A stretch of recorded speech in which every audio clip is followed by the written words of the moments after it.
No, look, let me just answer this question simply. Yeah.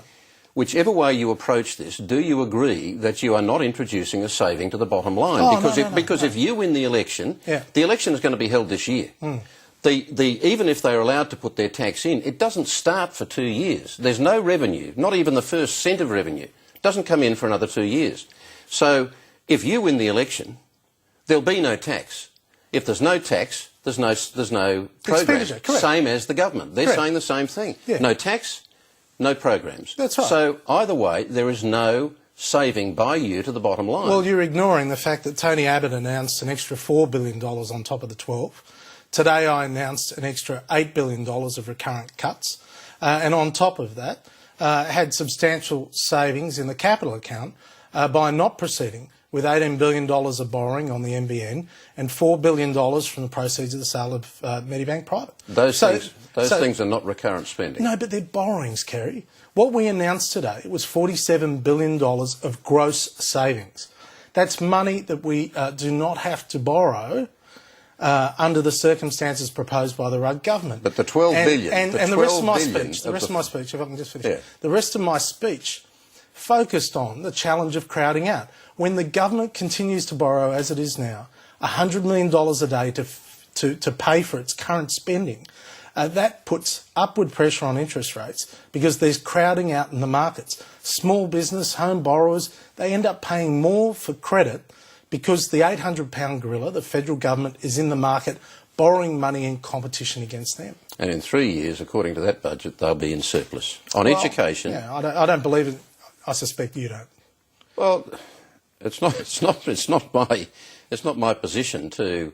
I'm not the one who's trying to frame credible alternatives to the government's. You're making assumptions. Well, so is the government. Well, you're both making assumptions, so it's your assumptions versus their assumptions. No. It's what we've done in government versus what they've done in government. They have never delivered a surplus budget, and they're asking us to trust them. They'll deliver one in 3 years' time. Well, quite frankly, following their performance in the first 3 years, we don't trust them. And you didn't have the greatest global financial crisis since the Great Depression to deal with. But Australia had only 1 quarter of negative growth, Kerry, and we had that during the Asian financial crisis. And they would say that occurred substantially because of their stimulus packages, which you would seek to discredit. And there's an enormous body of belief in the business community and in the financial markets that is in fact true. Well, there are supporters of that. We didn't oppose the total stimulus package. We opposed large parts of it, including the Pink Bats program. The school halls program is way too big. And we've been proven right in that regard. There's been so much waste, Kerry. And under our parties, under the Liberal and National parties, what I can say to you is that taxes will be lower, spending will be lower.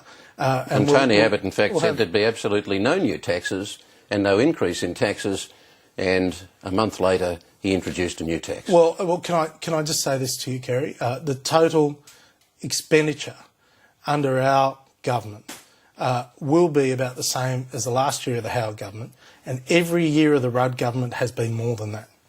On education, you would drop the government's $400 million program to improve the quality of teacher training and reward good teachers with higher wages. What is closer to the heart of an improved education system than improving the quality of teachers and their training?